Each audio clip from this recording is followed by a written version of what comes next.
The following video is a transformative narration of a DGG effort post entitled The Vaush Manifesto We Deserve. In the recent Rose Wrist versus Vaush debate, Vaush repeatedly dodged the question of whether or not it would be morally justified for LGBT people to take up arms against Republican lawmakers. Rose Wrist is unable to pin him down on whether or not he's making a call to violence. It's easy to write off Vaush as a moral nihilist, a crazy, or a grifter, but I think there's something else going on here. I have recently unearthed an old transcript from the Taliban libraries that may shed light on the situation.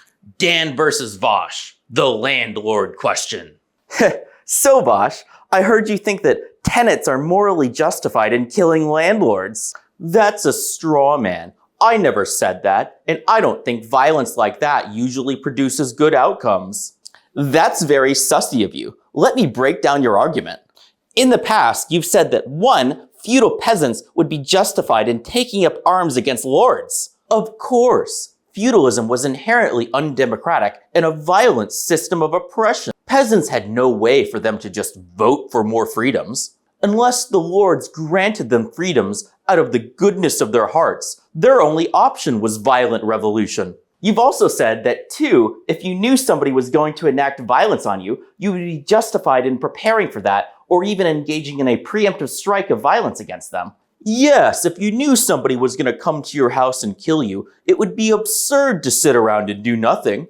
Not only would you be justified in obtaining a gun to defend yourself, you would also be justified in preemptively attacking them before they made an attempt on your life. For example, if somebody breaks into your house with a gun, you would of course be justified to act in self-defense. I don't think any reasonable person would argue otherwise. I suppose so.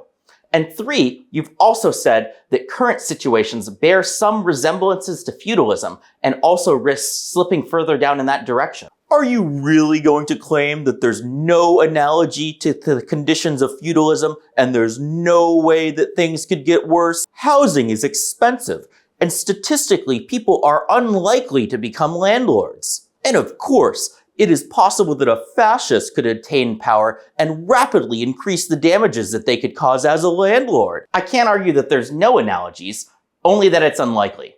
But doesn't the combination of those 3 premises imply that tenants are justified in taking violent action against landlords right now? Of course, it's easy to know when violence was justified with the benefit of hindsight. It's difficult to know that in the present day. But you think that there's some landlords for which violence could be justified? Hypothetically, that's true, but that's true for anything. It's impossible to make perfect predictions for the present day. Do you think I'm trying to bait you into a TOS violation for a call to violence? No, and I'm not trying to dodge making one. I genuinely don't think that we can make judgments for the present day, and I'm not advocating for violence. I don't think that taking up arms against landlords would be justified, as it would be unlikely to lead to a good outcome. To summarize Vaush's beliefs, we have 1.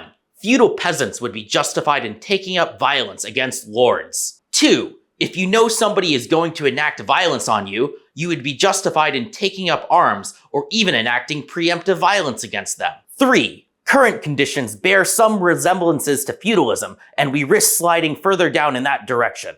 And 4, we must withhold judgment on if violence is justified in the current day because we lack future information. It seems like Dan has lost the debate. Vaush's logic is internally inconsistent, and there's no obvious attacks against it.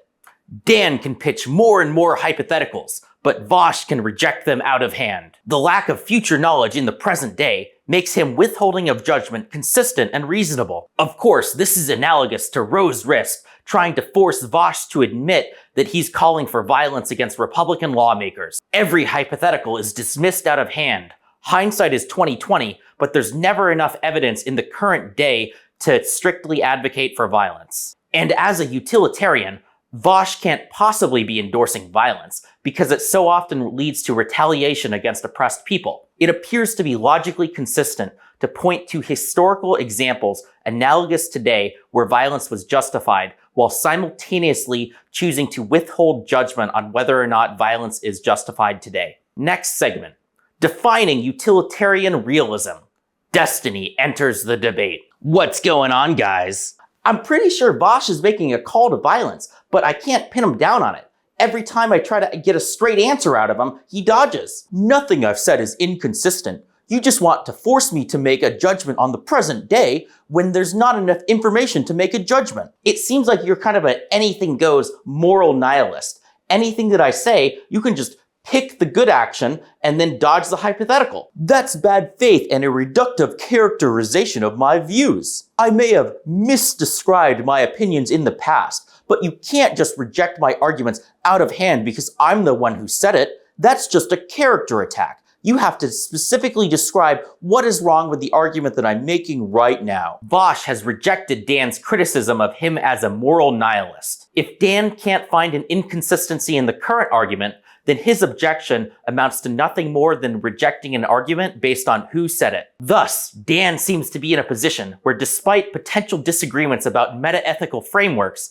he must accept Vaush's arguments at face value. This is my answer to people who point to Vaush's past statements on moral nihilism. We can rant all day about how such a system would lead to terrible outcomes, but for actual individual arguments, we need to have actual specific counterattacks. It is not logically consistent to reject an argument just because Vaush said it. Furthermore, I will argue that Vaush is not functionally a moral nihilist and has instead mischaracterized the way he functionally acts. Let's flesh out your beliefs a bit more, Vaush. How do you ground your moral ethical system? I'm a utilitarian. I believe that we should achieve the most good for the greatest amount of people. Okay. Suppose there was a situation where killing 10% of the population would massively improve the lives of 90%, more so than the harm caused to the 10%. You would be justified in doing so if you were truly a pure utilitarian, right? Don't you need some sort of rule-based, deontological framework to reject this scenario? Actually, no. I'm a utilitarian, and deontological ethical frameworks are ultimately an exercise in abstraction. Your hypothetical is rather unrealistic in any case. Normally, I could just use a heuristic. We shouldn't allow people to kill other people to improve ourselves. Any such heuristic is flexible and context-dependent. Having strict definitions of such rules is supererogatory. So politically, you believe in some form of realism.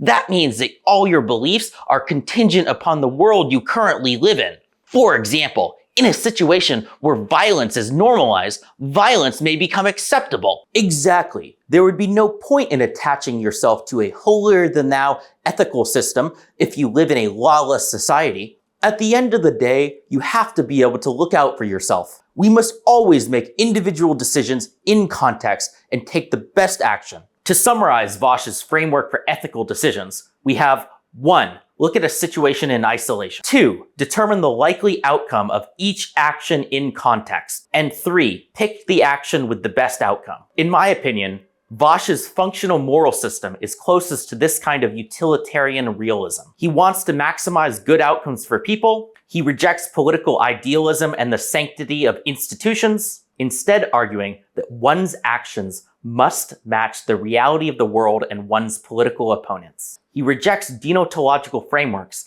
because of their inflexibility, so he instead relies on pure pragmatism. This is distinct from moral nihilism. He doesn't operate as though he's allowed to do whatever he's able to do. Vaush clearly has some underlying notion of good outcomes, however inconsistently this may be expressed. Vaush is not necessarily an insane grifter or a moral nihilist. Utilitarian and realism adequately explains his perspective. Next segment. Minor objection. Collective action problems. Dan, does Vaush's ethical framework make sense to you? Yes, but I still don't think it's an accurate description of his views.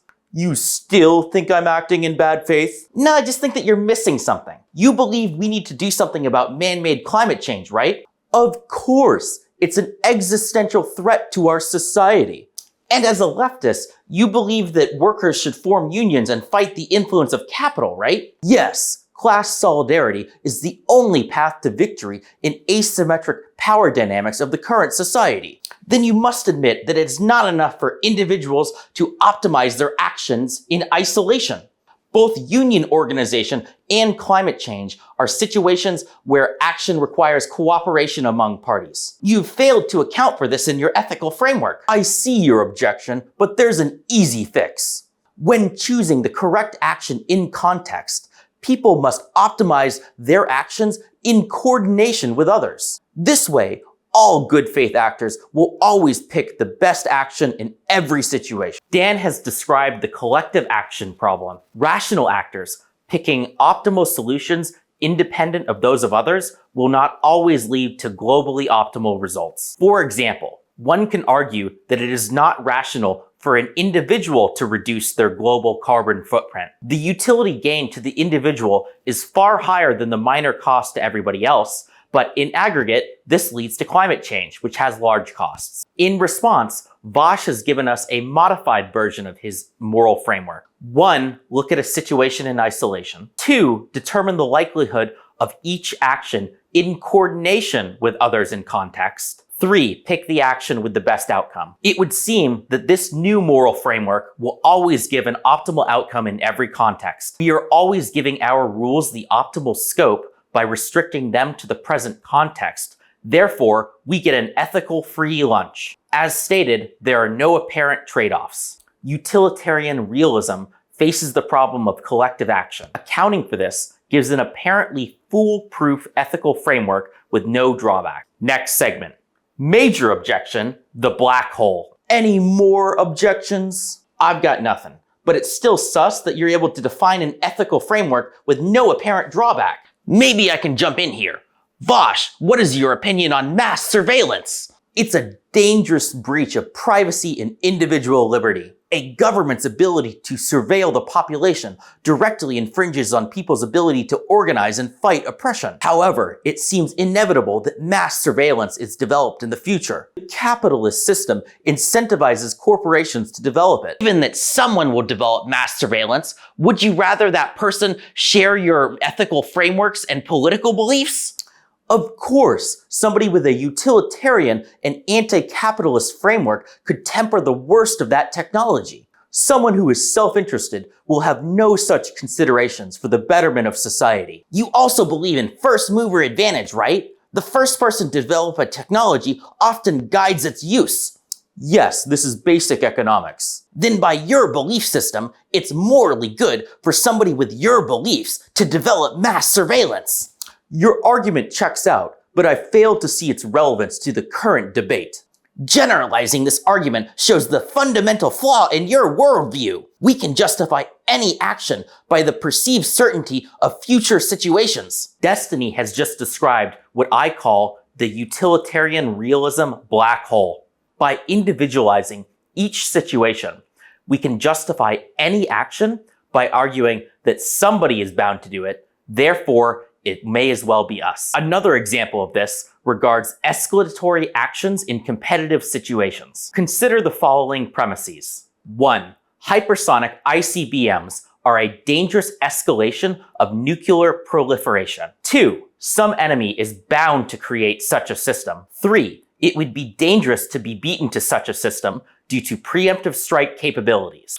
4. Therefore, I should develop hypersonic ICBMs despite the dangers of nuclear proliferation. Each argument is consistent and reasonable in isolation. The problem is, we are not running consistency checks on our reasoning across scenarios. If we apply this process to every situation in isolation, we can justify any action. This leads us to being able to justify rapid acceleration of destructive technologies because we always need to be in control of the worst developments of society. In game theory, this difference is shown in the difference between the Nash equilibriums in a single round prisoner's dilemma as opposed to the multi-round prisoner's dilemma. Next section, forcing consistency, admission to stochastic terrorism. Aha, Vaush, you need to define exactly what your standard is for justifying violence against landlords. I already told you, we don't have future knowledge, therefore we have to withhold judgment. But according to that standard,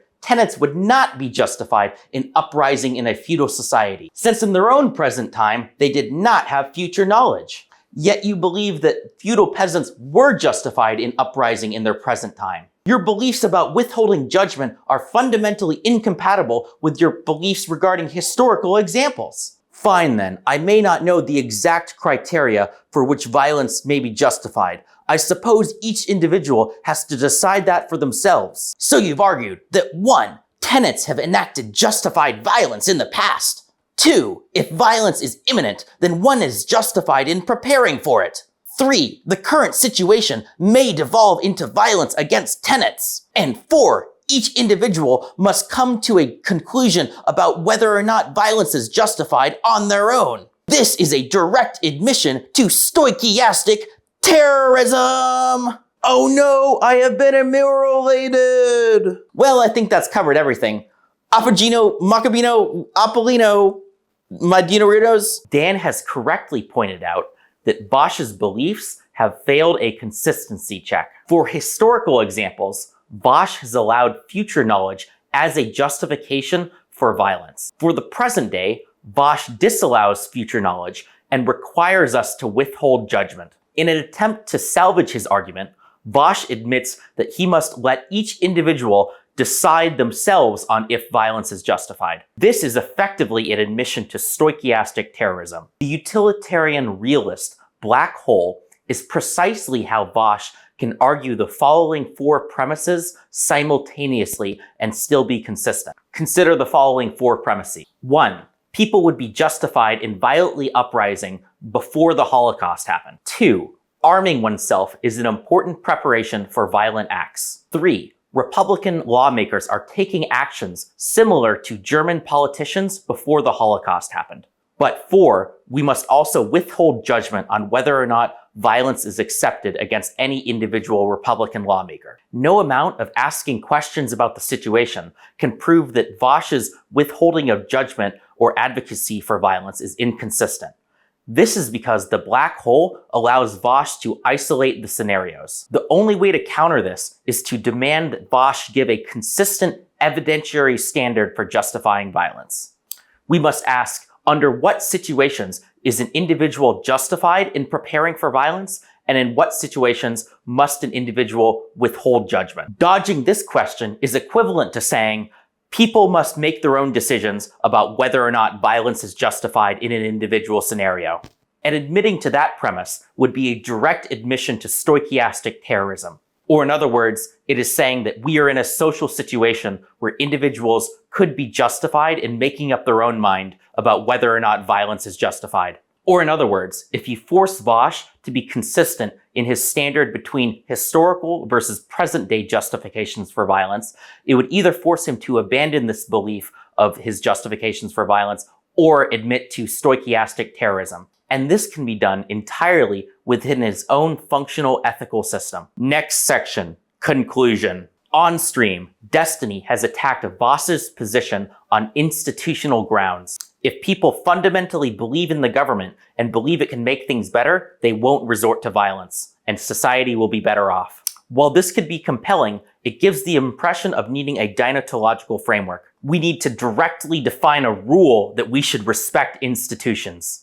In everyday life, we want to keep the pragmatism of utilitarian realism while escaping the black hole. This can be done by iteratively applying consistency checks to our reasoning. We don't need to appeal to abstract metaethical systems. We can recover the institutional critique by pointing to the black hole and demanding consistency, lest people be enabled to enact arbitrary violence. Final summary.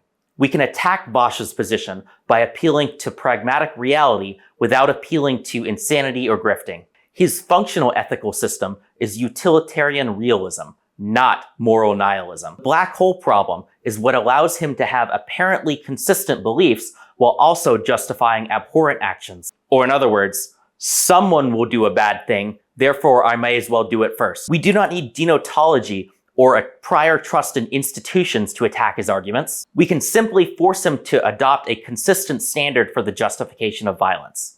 Thanks for watching this video. This was just a fun narration of like a schizo effort post that I found on r/Destiny. And you know what? I didn't really learn anything at all from this. And this is why philosophy is a waste of time and you shouldn't bother doing any of it.